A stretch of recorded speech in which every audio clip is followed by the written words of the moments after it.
আসসালামু আলাইকুম এভরিওয়ান। আজকে আমরা যে টপিকটি শিখব এই টপিকটি থেকে জেএসসি, এসএসসি এবং এইচএসসি পরীক্ষায় প্রশ্ন এসে থাকে। আর এই টপিকটি হচ্ছে চেঞ্জিং সেন্টেন্সের assertive two interrogative sentence. Assertive two interrogative সেন্টেন্সের জন্য আমাদের গতানুগতিক বইয়ে অনেকগুলো রুলস দেওয়া রয়েছে। আসলে এতগুলো রুলস আমাদের প্রয়োজন নেই। আমরা মোট 4টা ম্যাজিক রুলসের মাধ্যমে 30 সেকেন্ডের মধ্যে একটা অ্যাসার্টিভ সেন্টেন্সকে ইন্টারোগেটিভ সেন্টেন্সে নিয়ে যেতে পারি। আর এই 4টা ম্যাজিক রুলস নিয়ে পুরো ক্লাস জুড়ে থাকবো। আমি Naim, founder of names English care. তাহলে আর বেশি দেরি না করে ক্লাসটি শুরু করা যাক। তো একটু ভালো করে খেয়াল করেন, অ্যাসার্টিভ টু ইন্টারোগেটিভ, একটা অ্যাসার্টিভ সেন্টেন্সকে ইন্টারোগেটিভ সেন্টেন্সে রূপান্তরের জন্য আমরা মোট 4টা ম্যাজিক রুলস ফলো করব। আর এই 4টা ম্যাজিক রুলস ফলো করে আপনি জেএসসি, এসএসসি এবং এইচএসসি পরীক্ষায় যতগুলো অ্যাসার্টিভ সেন্টেন্স আসবে প্রত্যেকটা অ্যাসার্টিভ সেন্টেন্সকে আপনি ইন্টারোগেটিভ সেন্টেন্সে নিয়ে যেতে পারবেন। তো একটু ভালো করে খেয়াল করেন, ম্যাজিক রুলস নাম্বার 1, যদি অ্যাসার্টিভ সেন্টেন্সে অক্সিলিয়ারি ভার্ব থাকে, কি থাকে? Auxiliary verb. যদি অক্সিলিয়ারি ভার্ব থাকে তাহলে একভাবে হবে, না থাকলে অন্যভাবে হবে। এখন প্রশ্ন হচ্ছে আপনি অক্সিলিয়ারি ভার্ব চিনেন কিনা। অক্সিলিয়ারি ভার্বগুলো এই জায়গায় দেখেন আমি উল্লেখ করে দিছি। Am, is, are, was, were, have, has, had, shall, should, will, would, can, could, may, might, must ইত্যাদি। এইগুলো হচ্ছে অক্সিলিয়ারি ভার্ব। যদি অ্যাসার্টিভ সেন্টেন্সে অক্সিলিয়ারি ভার্ব থাকে তাহলে ইন্টারোগেটিভ করার সময় অক্সিলিয়ারি ভার্বটা একদম প্রথমে বসবে, তারপরে নট। এই নটটা ব্রেকেটে রাখছি এই জন্য কারণ নটটা সবসময় বসবে না, নটটা কখনো বসবে আবার কখনো বসবে না। এখন প্রশ্ন হচ্ছে এই নটটা কখন বসবে কখন বসবে না, একটু ভালো করে খেয়াল করেন। অ্যাসার্টিভ সেন্টেন্সে যদি কোনো নেগেটিভ ওয়ার্ড দেওয়া থাকে, এখন প্রশ্ন হচ্ছে নেগেটিভ ওয়ার্ড কোনগুলা? নেগেটিভ ওয়ার্ডগুলো হচ্ছে no, not, never, none, nothing, nobody, hardly, scarcely, seldom ইত্যাদি। এগুলো হচ্ছে কি নেগেটিভ ওয়ার্ড। আচ্ছা, একটু ভালো করে খেয়াল করেন, দেখেন যদি অ্যাসার্টিভ সেন্টেন্সে এই নেগেটিভ ওয়ার্ডগুলা দেওয়া থাকে তাহলে ইন্টারোগেটিভ করার সময় এই নটটা বসবে না। আর যদি অ্যাসার্টিভ সেন্টেন্সে এই নেগেটিভ ওয়ার্ডগুলা না দেওয়া থাকে তাহলে ইন্টারোগেটিভে এই নটটা বসবে। আমার কথা বুঝতে পারছেন? আবারও বলতেছি, অ্যাসার্টিভ সেন্টেন্সে এই নেগেটিভ ওয়ার্ডগুলা দেওয়া থাকলে এই নটটা বসবে না। আর যদি অ্যাসার্টিভ সেন্টেন্সে এই নেগেটিভ ওয়ার্ডগুলা না দেওয়া থাকে তাহলে ইন্টারোগেটিভে এই নটটা বসবে। ওকে, তারপরে কি বসবে? সাবজেক্ট বসবে, তারপরে বাকি অংশ, তারপরে প্রশ্নবোধক চিহ্ন। আমরা একটু প্র্যাকটিসের মাধ্যমে বোঝার ট্রাই করি। আসিফ ইজ এ ব্যাংকার, এই সেন্টেন্সটা অ্যাসার্টিভে আছে। এখন এই সেন্টেন্সটাকে যদি আমরা ইন্টারোগেটিভে নিয়ে যেতে চাই তাহলে আমরা প্রথমেই দেখব অক্সিলিয়ারি ভার্ব আছে কিনা। এই অ্যাসার্টিভ সেন্টেন্সে কোনো অক্সিলিয়ারি ভার্ব আছে? হ্যাঁ, এই অ্যাসার্টিভ সেন্টেন্সে একটা অক্সিলিয়ারি ভার্ব আছে, সেটা হচ্ছে ইজ। যেহেতু অক্সিলিয়ারি ভার্ব আছে তাহলে ইন্টারোগেটিভে প্রথমে কি বসবে? অক্সিলিয়ারি ভার্বটা বসবে। আমরা প্রথমে অক্সিলিয়ারি ভার্বটা বসাই। প্রথমে আমরা অক্সিলিয়ারি ভার্বটা বসালাম, তারপরে আমরা কি করব? এই নট। এখন প্রশ্ন হচ্ছে নটটা বসবে কি বসবে না। এই সেন্টেন্সে কোনো নেগেটিভ ওয়ার্ড আছে? এই সেন্টেন্সে কোনো নেগেটিভ ওয়ার্ড আছে? না, এই সেন্টেন্সে কোনো নেগেটিভ ওয়ার্ড নাই। যেহেতু কোনো নেগেটিভ ওয়ার্ড নাই সেহেতু এই নটটা বসবে। নেগেটিভ ওয়ার্ড থাকলে কিন্তু নটটা বসতো না। তারপরে কি বসাবো? সাবজেক্ট বসাবো। এই সেন্টেন্সের সাবজেক্ট কে? এই সেন্টেন্সের সাবজেক্ট হচ্ছে আসিফ। এই যে আমরা আসিফ সাবজেক্টটা বসালাম, তারপর আমরা কি করব? বাকি অংশ। তাহলে এই সেন্টেন্সের বাকি অংশ কি রইলো? বাকি অংশ রইলো এ ব্যাংকার। এ ব্যাংকার বসাই, এ ব্যাংকার বসালাম, তারপরে অবশ্যই প্রশ্নবোধক চিহ্ন। প্রশ্নবোধক চিহ্ন না দিলে কিন্তু ইন্টারোগেটিভ হবে না। আচ্ছা, প্রশ্নবোধক চিহ্ন দিলাম। এই জায়গায় একটা বিষয় খেয়াল করেন, দেখেন আমরা কিন্তু এই জায়গায় ইজ নট দিছি আমি। আপনি চাইলে কিন্তু এই জায়গায় ইজ নট না দিয়া আপনি ইজ অনটো দিতে পারেন, কোনো সমস্যা নাই, মানে শর্ট ফর্ম দিতে পারেন, কোনো সমস্যা নাই। আচ্ছা, এরপরে সেন্টেন্সটা আমরা দেখি পারি কিনা। এই সেন্টেন্সটার উপরে সেন্টেন্সটা মোটামুটি সেম সেম। উপরের সেন্টেন্সে নট নাই আর এই সেন্টেন্সে নট আছে। আচ্ছা, দেখি আমরা পারি কিনা। এই সেন্টেন্সটাকে যদি আমরা এখন ইন্টারোগেটিভে নিতে চাই তাহলে আমরা প্রথমেই দেখব এই সেন্টেন্সে কোনো অক্সিলিয়ারি ভার্ব আছে কিনা। যদি অক্সিলিয়ারি ভার্ব থাকে তাহলে ইন্টারোগেটিভ করার সময় প্রথমেই কি বসবে? অক্সিলিয়ারি ভার্বটা বসবে। এই সেন্টেন্সে একটা অক্সিলিয়ারি ভার্ব দেওয়া আছে, যেহেতু অক্সিলিয়ারি ভার্ব দেওয়া আছে আমরা প্রথমেই অক্সিলিয়ারি ভার্বটা বসাই। অক্সিলিয়ারি ভার্বটা বসালাম। এখন আমরা দেখব এই সেন্টেন্সে কোনো নেগেটিভ ওয়ার্ড আছে কিনা। নেগেটিভ ওয়ার্ড থাকলে নটটা বসবে না, নেগেটিভ ওয়ার্ড না থাকলে নটটা বসবে। এই সেন্টেন্সে একটা নেগেটিভ ওয়ার্ড দেওয়া আছে, সেটা হচ্ছে নট।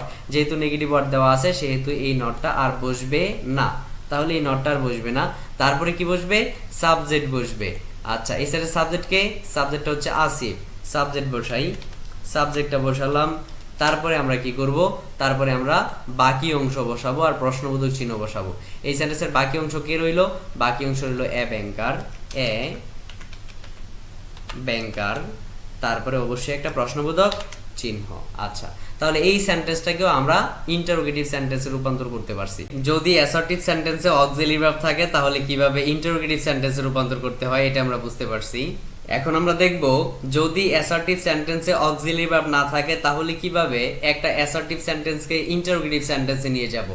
রুলস নাম্বার 2, যদি অ্যাসার্টিভ সেন্টেন্সে অক্সিলারি ভার্ব না দেওয়া থাকে তাহলে ইন্টারোগেটিভ করার সময় অক্সিলারি ভার্ব হিসেবে প্রথমে ডো কিংবা ডাজ কিংবা ডিড বসাতে হবে। এখন প্রশ্ন হচ্ছে আপনি কখন ডো আর কখন ডাজ আর কখন ডিড বসাবেন, এটা আপনি কিভাবে বুঝবেন? এটা বুঝবেন অ্যাসার্টিভ সেন্টেন্সের মূল ভার্ব দেখে। অ্যাসার্টিভ সেন্টেন্সের মূল ভার্বটা যদি বি2 আই মিন ভার্বের পাস্ট ফর্ম হয় তাহলে ডিড বসবে, আর অ্যাসার্টিভ সেন্টেন্সের মূল ভার্বটা যদি এস যুক্ত হয় তাহলে ডাজ বসবে, আর অ্যাসার্টিভ সেন্টেন্সের মূল ভার্বটা যদি বি0 আই মিন ভার্বের বেস ফর্ম হয় তাহলে ডো বসবে। আচ্ছা, তাহলে কখন ডো কখন ডাজ আর কখন ডিড বসবে এটা আমরা বুঝতে পারছি।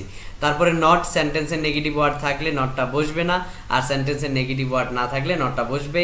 তারপরে সাবজেক্ট বসবে, তারপরে ভার্বের বেস ফর্ম মানে একদম ভার্বের প্রথম ফর্মটা বসবে, তারপরে বাকি অংশ, তারপরে প্রশ্নবোধক চিহ্ন। প্র্যাকটিসের মাধ্যমে একটু বোঝার ট্রাই করি। এখানে অ্যাসার্টিভ সেন্টেন্স দেওয়া আছে মুশফিক প্লেড ক্রিকেট।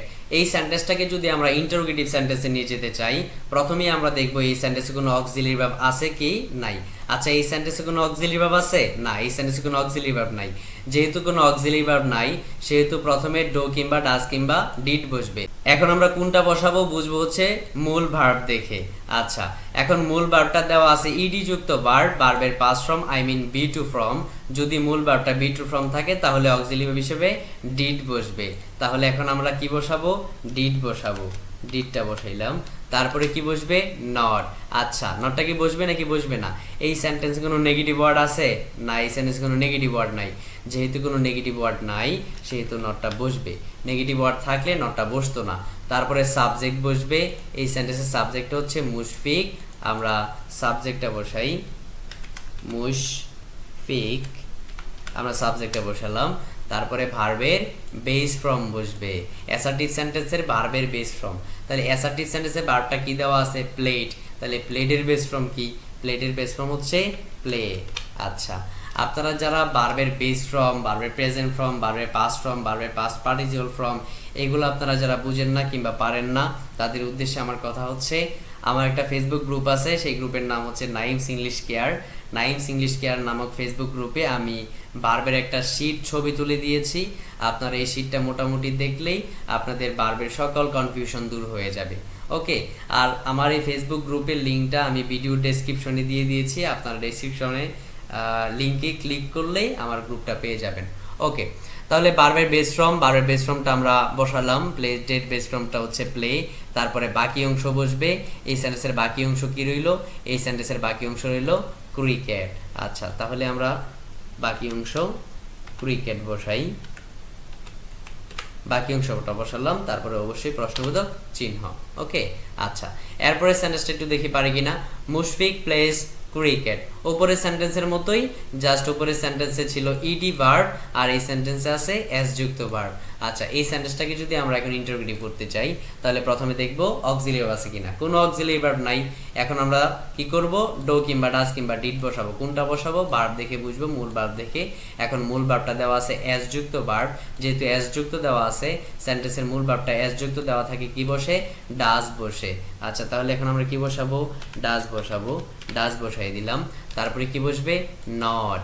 আচ্ছা, এই সেন্টেন্সে কোনো নেগেটিভ ওয়ার্ড আছে? না, এই সেন্টেন্সে কোনো নেগেটিভ ওয়ার্ড নাই। যেহেতু কোনো নেগেটিভ ওয়ার্ড নাই সেহেতু নটটা বসবে। নেগেটিভ ওয়ার্ড থাকলে নটটা বসতো না। তারপরে সাবজেক্ট বসবে। আচ্ছা, এখন সাবজেক্টটাকে মুশফিক, আমরা তাহলে সাবজেক্টটা বসাই মুশফিক, সাবজেক্টটা বসালাম। তারপরে ভার্বের বেস ফর্ম, তাহলে এখন কি বসাবো? ভার্বের বেস ফর্ম। এই সেন্টেন্সের ভার্বটা দেওয়া আছে প্লেস, আর প্লেসের বেস ফর্মটা হচ্ছে প্লে। তারপরে কি করব? বাকি অংশ। আচ্ছা, তাহলে এই সেন্টেন্সের বাকি অংশ কি রইল? ক্রিকেট। তাহলে বাকি অংশ বসাই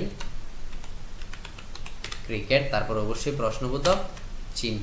আচ্ছা, এই সেন্টেন্সটা দেখি আমরা একটু পারি কিনা। বয়েজ প্লে ক্রিকেট, এই সেন্টেন্সটাকে যদি ইন্টারোগেটিভ করতে চাই, প্রথমে আমরা দেখব এই সেন্টেন্সে কোনো অক্সিলারি ভার্ব আছে কিনা। এই সেন্টেন্সে কোনো অক্সিলারি ভার্ব নাই, যেহেতু কোনো অক্সিলারি ভার্ব নাই সেহেতু প্রথমে ডো কিংবা ডাজ কিংবা ডিড বসবে। এখন কোনটা বসবে আমরা বুঝবো হচ্ছে সেন্টেন্সের মূল ভার্ব দেখে। এখানে মূল ভার্বটা দেওয়া আছে প্লে, প্লে হচ্ছে B0 ভার্ব, আই মিন ভার্বের বেস ফর্ম, একদম প্রথম ভার্ব। যেহেতু এখানে ভার্বের বেস ফর্ম দেওয়া আছে সেহেতু আমরা কি বসাবো, ভার্বের বেস ফর্ম B0 ভার্ব দেওয়া থাকলে কি বসাতে হয়, ডো বসাতে হয়। যেহেতু ভার্বের বেস ফর্ম দেওয়া আছে সেহেতু আমরা কি বসাবো, ডো বসাবো। আমরা ডো বসালাম, তারপরে নট। এখন নটটা কি বসবে নাকি বসবে না আমরা বুঝবো কিভাবে, সেন্টেন্সে নেগেটিভ ওয়ার্ড দেওয়া থাকলে নটটা বসবে না, আর সেন্টেন্সে নেগেটিভ ওয়ার্ড না দেওয়া থাকলে নটটা বসবে, না দেওয়া থাকলে নটটা বসবে। এখন এই সেন্টেন্সে কোনো নেগেটিভ ওয়ার্ড আছে না, এই সেন্টেন্সে কোনো নেগেটিভ ওয়ার্ড নাই। যেহেতু কোনো নেগেটিভ ওয়ার্ড নাই সেহেতু আমরা নটটা বসাবো। আচ্ছা, আমরা প্রতিটার মধ্যে নেগেটিভ ওয়ার্ড নটটা বসাচ্ছি কেন, কারণ এখানে প্রশ্নের মধ্যে কোনো নেগেটিভ ওয়ার্ড নাই। সাধারণত প্রশ্নের মধ্যে নেগেটিভ ওয়ার্ড একটু কমই দেওয়া থাকে। যদি সেন্টেন্সের মধ্যে অক্সিলারি ভার্ব দেওয়া থাকে তাহলে দেখা যায় মাঝে মধ্যে নেগেটিভ ওয়ার্ড ওরা দিয়ে দেয় প্রশ্নে। আর যদি অক্সিলারি ভার্ব না থাকে, এরকম মূল ভার্ব দেওয়া থাকে, শুধু অক্সিলারি ভার্ব না দেওয়া থাকে, তাহলে অধিকাংশ সেন্টেন্সে কোনো নেগেটিভ ওয়ার্ড দেওয়া থাকে না। এই জন্য আমরা বারবার নেগেটিভ ওয়ার্ড না দেওয়া থাকার কারণে আমরা বারবার নটটা বসাচ্ছি। ওকে, আচ্ছা, তারপরে কি বসাবো আমরা, সাবজেক্ট বসাবো। আচ্ছা, এই সেন্টেন্সের সাবজেক্টটা হচ্ছে বয়েজ, আমরা সাবজেক্টটা বসাই, বয়েজ সাবজেক্টটা বসালাম। তারপর আমরা কি করব, ভার্বের বেস ফর্ম, প্লে নিজেই একটা বেস ফর্ম, তাহলে প্লেই বসবে, প্লের বেস ফর্ম প্লে নিজেই। তারপরে আমরা কি বসাবো, বাকি অংশ বসাবো, তারপর প্রশ্নবোধক চিহ্ন। এই সেন্টেন্সের বাকি অংশ হচ্ছে ক্রিকেট, তাহলে ক্রিকেট বাকি অংশ বসাইলাম, তারপরে অবশ্যই একটা প্রশ্নবোধক চিহ্ন। প্রশ্নবোধক চিহ্ন না দিলে কিন্তু ইন্টারোগেটিভ সেন্টেন্স হবে না। তাহলে যদি অ্যাসার্টিভ সেন্টেন্সে অক্সিলারি ভার্ব না থাকে তাহলে কিভাবে ইন্টারোগেটিভ সেন্টেন্সে রূপান্তর করতে হয় এটাও আমরা বুঝতে পারছি। একটা বিষয় খেয়াল করেন, আমি did not, does not, do not বসাইছি। আপনারা চাইলে এই ডিড নটের পরিবর্তে ডিডন্ট বসাইতে পারেন, ডাজ নটের পরিবর্তে ডাজন্ট বসাইতে পারেন, ডো নটের পরিবর্তে ডোন্ট বসাইতে পারেন, কোনো সমস্যা নাই। এভাবে বসালেও হবে, ওভাবে বসালেও হবে, কোনো সমস্যা নাই। ওকে, সাথে ছোট কোচিয়ে দুইটা বিষয় সবসময়, সরি জাস্ট কিডিং। অ্যাসার্টিভে নাথিং থাকলে ইন্টারোগেটিভে এনিথিং হবে, আর অ্যাসার্টিভে নেভার থাকলে ইন্টারোগেটিভে এভার হবে। আচ্ছা, একটু ভালো করে খেয়াল করেন, অ্যাসার্টিভে নাথিং থাকলে এই নাথিংটা ইন্টারোগেটিভে গিয়ে এনিথিং হয়ে যাবে। এক্সাম্পলটা একটু ভালো করে খেয়াল করেন, he had nothing to do, এই অ্যাসার্টিভ সেন্টেন্সটাকে ইন্টারোগেটিভ সেন্টেন্স করার পরে had he anything to do নিয়ম অনুযায়ী হয়েছে, জাস্ট এই নাথিংটা কি হয়ে গেছে, এনিথিং হয়ে গেছে, আর বাকি সব নিয়ম অনুযায়ী হয়েছে। আর এটা 1 নাম্বার রুলসে পড়ছে, কারণ এই সেন্টেন্সে অক্সিলারি ভার্ব হ্যাড দেওয়া আছে, অক্সিলারি দেওয়া আছে বলে প্রথমে অক্সিলারি ভার্ব, তারপরে সাবজেক্ট বসছে, এই যে সাবজেক্ট, তারপরে বাকি অংশ নাথিংটা জাস্ট এনিথিং হয়ে গেছে। ওকে, আচ্ছা, এরপরে অ্যাসার্টিভে নেভার থাকলে ইন্টারোগেটিভে এভার হবে। এক্সাম্পলটা একটু ভালো করে খেয়াল করেন, দেখেন, হি নেভার টেলস এ লাই, এই সেন্টেন্সটা ইন্টারোগেটিভে হয়ে গেছে নিয়ম অনুযায়ী ডাজ হি এভার টেল এ লাই। এখানে এই নেভারটা ইন্টারোগেটিভে গিয়ে এভার হয়ে গেছে, কথা কি বুঝতে পারছেন? নেভারটা ইন্টারোগেটিভে গিয়ে কি হয়ে গেছে, এভার হয়ে গেছে, বাকি সব নিয়ম অনুযায়ী। আর এটা 2 নাম্বার রুলসে পড়ছে, কারণ এই সেন্টেন্সে কোনো অক্সিলারি ভার্ব নাই। ওকে, তাহলে এটাও বুঝতে পারছি আশা করি। রুলস নাম্বার 3, এই রুলস থেকে প্রায় সময় প্রশ্ন আসে, এবং এই রুলস থেকে যে প্রশ্নটা আসে এই প্রশ্নটাই স্টুডেন্টসরা ভুল করে চলে আসে, এটা বুঝে না সাধারণত। আচ্ছা, এটা একদম পানির মতো সহজ করে একটু ভালো করে খেয়াল করেন, দেখেন, পানির মতো সহজ করে বুঝেন। যদি অ্যাসার্টিভ সেন্টেন্সের শুরুতে অল, এভরিওয়ান, এভরিবডি থাকে, আবারও বলছি, যদি অ্যাসার্টিভ সেন্টেন্সের শুরুতে অল, এভরিওয়ান, এভরিবডি থাকে, তাহলে এই অল, এভরিওয়ান, এভরিবডির পরিবর্তে আপনারা ইন্টারোগেটিভ করার সময় হো বসাবেন। কি বসাবেন? হো বসাবেন। অল, এভরিওয়ান, এভরিবডির পরিবর্তে কি বসাবেন? হো বসাবেন। তারপরে ডো কিংবা ডাজ কিংবা ডিড বসাবেন। এখন ডো বসাবেন না, ডাজ বসাবেন না, ডিড বসাবেন কিভাবে বুঝবেন? সেন্টেন্সের মূল ভার্ব দেখে বুঝবেন। সেন্টেন্সের মূল ভার্বটা যদি বি টু হয় তাহলে ডিড, মূল ভার্বটা এস যুক্ত হলে ডাজ, মূল ভার্বটা বেস ফ্রম মানে বি জিরো ফ্রম হলে ডো বসবে। একটু আগে ওটা বুঝাইছি 2 নাম্বার রুলসে। এবার একটু ভালো করে খেয়াল করেন, দেখেন তারপরে কি বসবে? অবশ্যই নট বসবে, এখানে কোনো কনফিউশন না, অবশ্যই নট বসাতে হবে। তারপরে ভার্বের বেস ফর্ম বসবে, তারপরে বাকি অংশ, তারপরে প্রশ্নবোধক চিহ্ন। ওকে, এই এক্সাম্পলটা দেখি আমরা একটু পারি কিনা।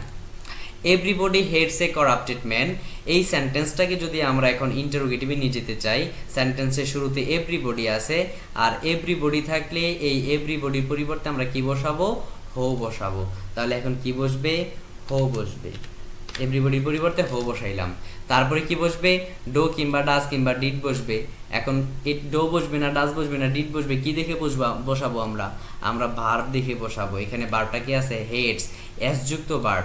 যদি এস যুক্ত ভার্ব থাকে তাহলে কি বসে? ডাজ বসে। এই যে এখন আমরা ডাজ বসাই দিলাম। তারপরে অবশ্যই নট বসাতে হবে, নট বসাই দিলাম। তারপরে ভার্বের বেস ফর্ম, তাহলে এই সেন্টেন্সে ভার্বটা কি আছে? এই সেন্টেন্সে ভার্বটা আছে হেটস, আর হেটস এর বেস ফর্মটা হচ্ছে হেট। তারপরে কি বসবে? বাকি অংশ। এই সেন্টেন্সে বাকি অংশ কি আছে? A corrupted man, a corrupted man বসাইলাম। তারপরে অবশ্যই প্রশ্নবোধক চিহ্ন। তাহলে এই সেন্টেন্সটাকেও আমরা ইন্টারোগেটিভ সেন্টেন্সে রূপান্তর করতে পারছি। এবার সর্বশেষ রুলস নাম্বার 4, যদি সেন্টেন্সের শুরুতে নান, নো ওয়ান, নোবডি থাকে। কি থাকে? যদি অ্যাসার্টিভ সেন্টেন্সের শুরুতে নান, নো ওয়ান কিংবা নোবডি থাকে, তাহলে নান, নো ওয়ান, নোবডির পরিবর্তে ইন্টারোগেটিভে কি বসবে? হো বসবে। নান, নো ওয়ান, নোবডির পরিবর্তে প্রথমে কি বসবে? হো বসবে। তারপরে সেন্টেন্সের বাকি অংশ বসবে, তারপরে প্রশ্নবোধক চিহ্ন। আচ্ছা, আমরা দেখি এই সেন্টেন্সটা একটু করতে পারি কিনা। প্রথমে কি আছে? নোবডি আছে। যেহেতু নোবডি আছে, নান, নো ওয়ান, নোবডি থাকলে, প্রথমে নোবডি থাকলে কি হবে? হো বসবে। তাহলে আমরা একদম প্রথমে হো বসাই, হো বসালাম। তারপরে কি বসবে? বাকি অংশ বসবে। বাকি অংশ তাহলে রইল কি? হেটস এ করাপ্টেড ম্যান। তাহলে হেটস এ করাপ্টেড ম্যান বসাই দিলাম। তারপরে অবশ্যই একটা প্রশ্নবোধক চিহ্ন। ওকে, আচ্ছা, তাহলে এটা আমরা বুঝতে পারছি। খুব ইজি একটা রুলস। নান, নো ওয়ান, নোবডি থাকলে এটার পরিবর্তে হো বসবে, আর বাকি যতটুকু আছে ঠিক ততটুকু বসবে, তারপরে একটা প্রশ্নবোধক চিহ্ন। ওকে, আচ্ছা, তাহলে এই রুলসটাও আমরা বুঝতে পারছি।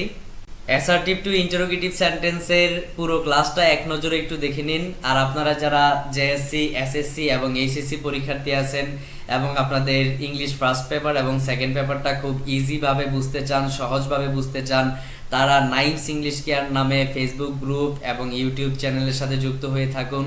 ফেসবুক গ্রুপ, ইউটিউব চ্যানেল এবং ফেসবুক পেজের লিঙ্কটা আমি আমার ভিডিওর ডেসক্রিপশন বক্সে দিয়ে রাখছি এবং কমেন্ট বক্সে দিয়ে রাখছি। ওই লিঙ্কে ক্লিক করলেই আপনারা আমার ইউটিউব চ্যানেল এবং ফেসবুক গ্রুপ, ফেসবুক পেজটা পেয়ে যাবেন। আর আমার ইউটিউব চ্যানেলটা অবশ্যই সাবস্ক্রাইব করে রাখুন যেন সবার আগে আপনি ভিডিওটা পেয়ে যান। আর সবাই ভালো থাকবেন, সুস্থ থাকবেন, আমার জন্য দোয়া করবেন। আসসালামু আলাইকুম ওয়া রাহমাতুল্লাহি ওয়া বারাকাতুহু।